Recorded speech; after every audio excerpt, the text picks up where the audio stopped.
Hey, hello everyone, welcome back to my channel. I hope you all are doing well. So today we are going to study your summary writing. अगर आपने chapters की videos नहीं देखे सो I request you कि आप वो chapters के videos जो हैं वो देखकर चैप्टर्स आपके कंप्लीट कर लें, देन आप समरी राइटिंग पे आएँ, क्योंकि आपको भी पता है your writing skill is also very essential जब आप इंग्लिश का पेपर के लिए प्रिपेयर करते हैं. So let's begin. Summary writing में अब आपको मैं बताऊंगी सबसे पहले कि आपको डूज़ एंड डोंट में क्या करना है और क्या नहीं करना है, यानी आपको क्या मिस्टेक्स अवॉइड करने हैं जब आप समरी राइटिंग लिख रहे हैं और क्या चीज़ें आपको करनी हैं, यानी असेंशियल चीज़ें हैं जब आप समरी राइटिंग लिखते हैं. ठीक है, तो सबसे पहले हम लोग डूज़ देख लेते हैं, then we'll go for don't.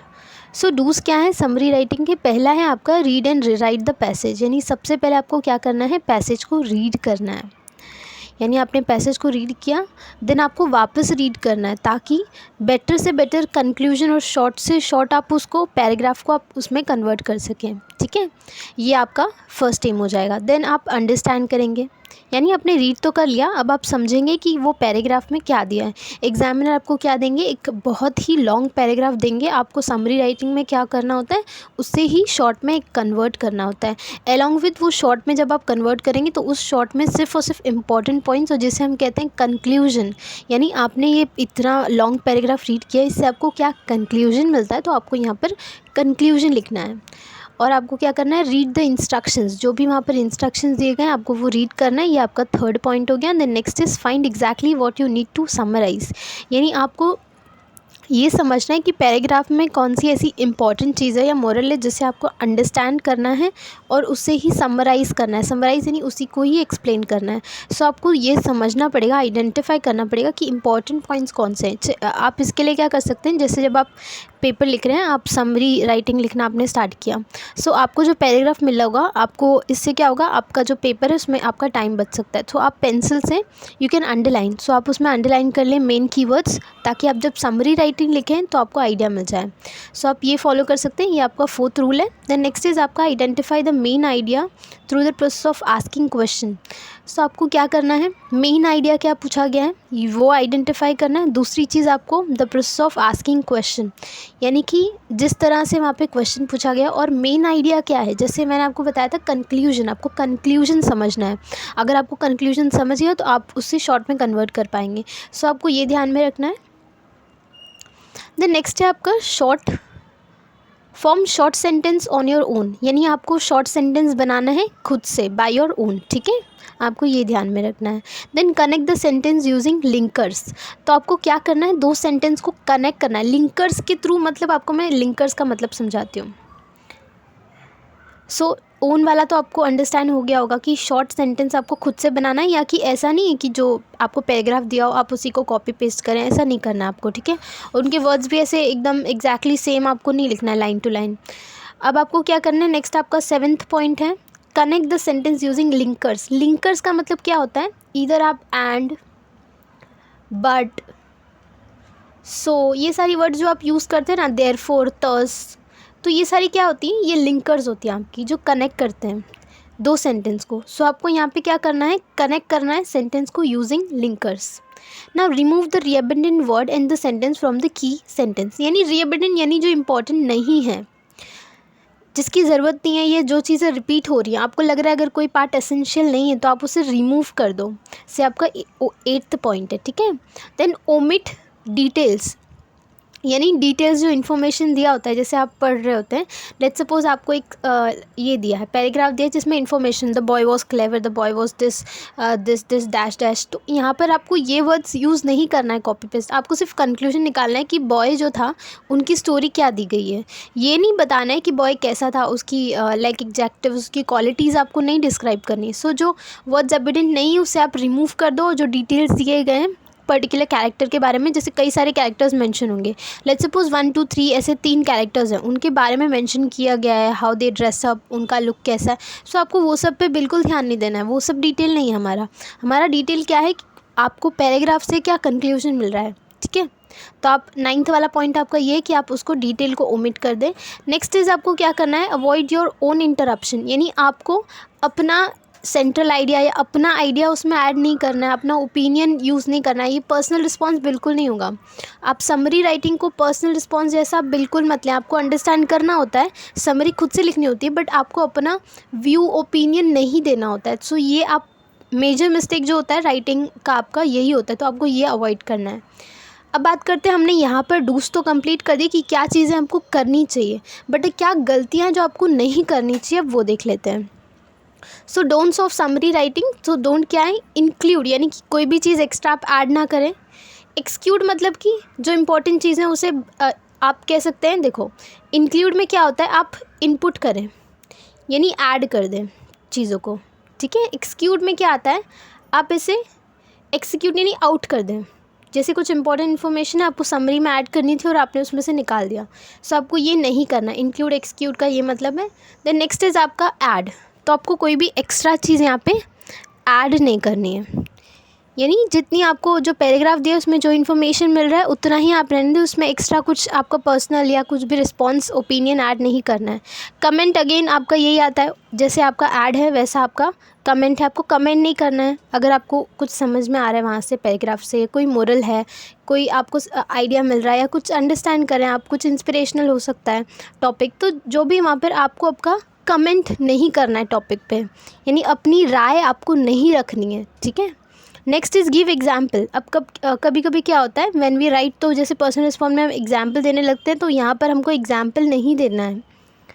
आपको ये अंडरस्टैंड करना है, यहाँ पर कुछ भी ऐड नहीं करना है, बस आपको रीड करना है। इंपॉर्टेंट जो पार्ट्स है उसे हाईलाइट कर सकते हैं, यानी पेंसिल से आप अंडरलाइन कर दें मेन कीवर्ड्स हैं, ताकि जब आप समरी राइटिंग लिखें तो आपको वो हेल्पफुल हो।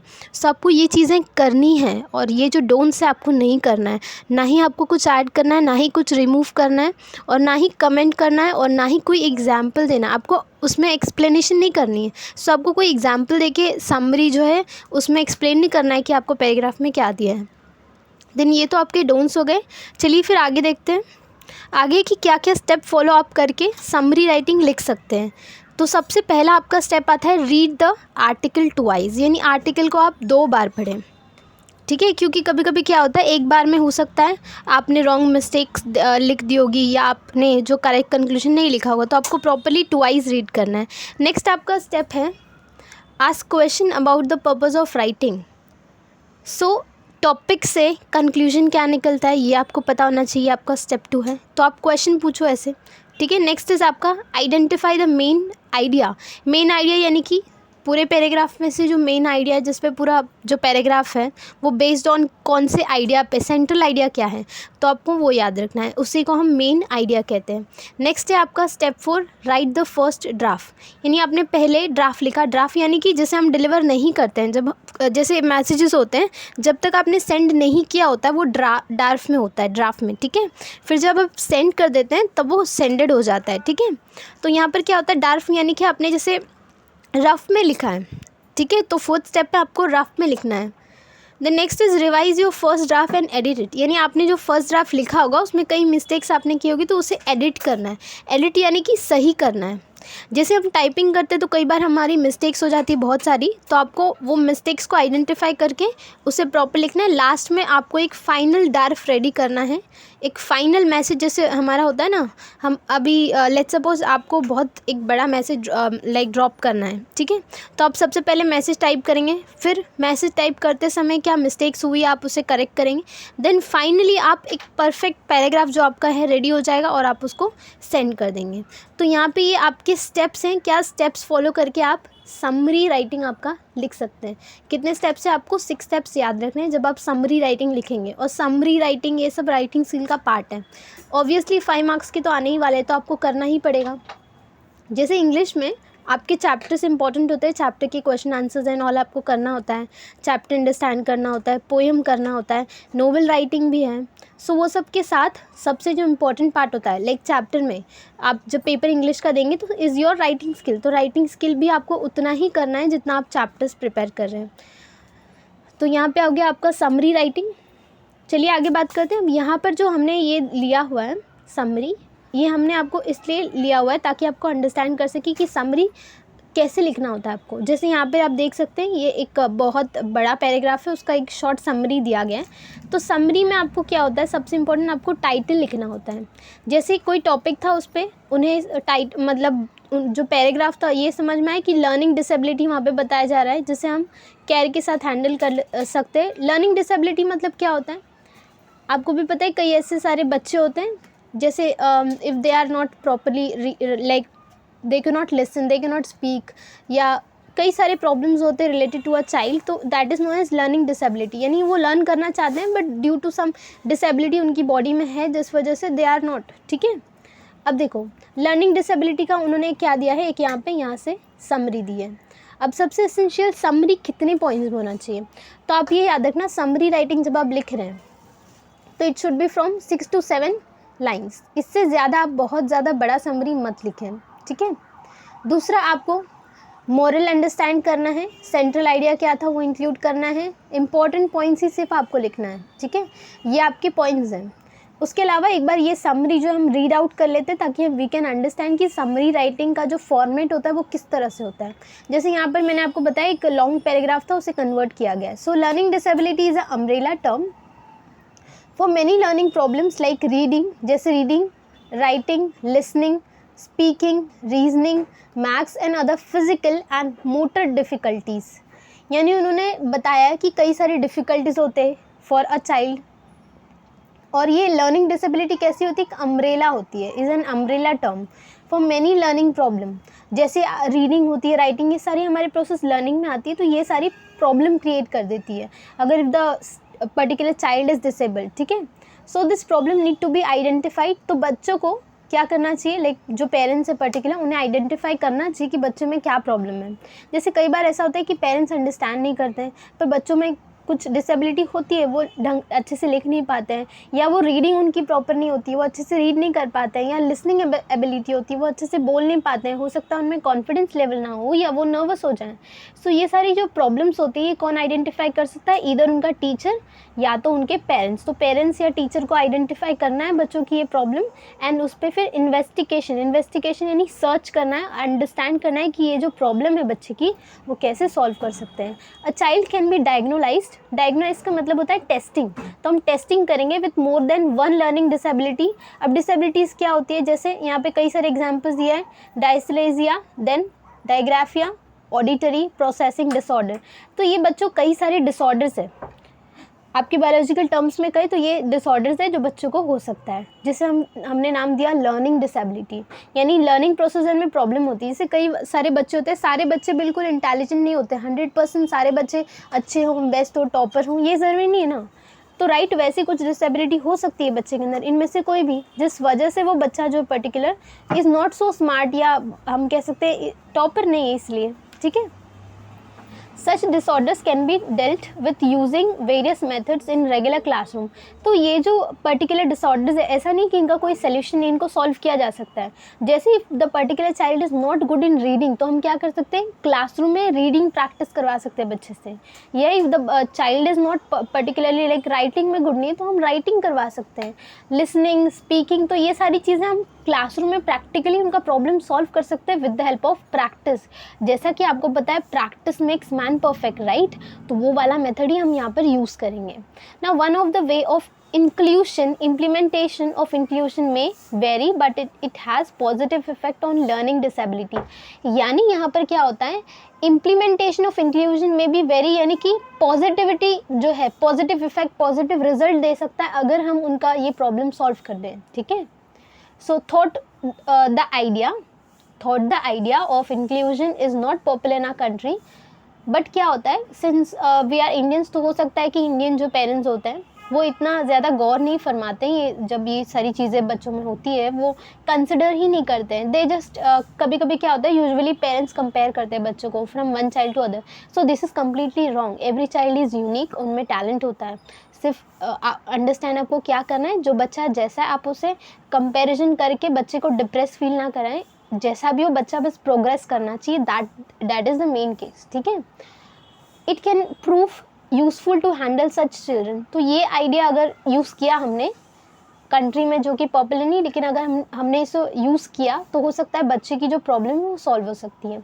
Along with the method of technique use, methods and technique use, the child also need encouragement. अब इसके साथ क्या होता है, जब बच्चों की ये डिसेबिलिटीज़ होती हैं, इसे अगर हमको हटाना है, सबसे इंपॉर्टेंट मेथड होता है कि बच्चे में इंकरेजमेंट लेके आ जाएं, यानी कि हम बच्चों को कॉन्फिडेंस दें, अप्रिशिएट करें। अगर कोई बच्चा है, उसकी रीडिंग इंप्रूव हो गई या रिजल्ट अच्छा आ रहा है बच्चे का, if the child is continuously progressing doing good, तो इस केस में क्या होता है, वी हैव टू डू, ये हमारा काम होता है एज अ पेरेंट ऑल्सो या एज अ टीचर ऑल्सो, हमें इंकरेजमेंट करनी चाहिए बच्चों को, यानी कि उन्हें कॉन्फिडेंस होना चाहिए, एक सेल्फ कॉन्फिडेंस बिल्डअप करने के लिए इट्स वेरी असेंशियल ना। मोरल सपोर्ट, उन्हें मोरल सपोर्ट के साथ साथ इंकरेजमेंट दोनों हमें करना है to progress with self confidence and determination, ताकि जो पर्टिकुलर चाइल्ड है, बच्चा है, वो क्या हो, सेल्फ कॉन्फिडेंस हो उसके अंदर बहुत ज़्यादा, और वो प्रोग्रेस करे, और डिटर्मिनेशन हो, यानी हिम्मत हो, यानी डिज़ायर जो है, उसके जो भी ड्रीम्स है, सपने, वो रीच कर सके। सो यहाँ पर क्या होता है, अप्रिशिएट करना is very essential for every child.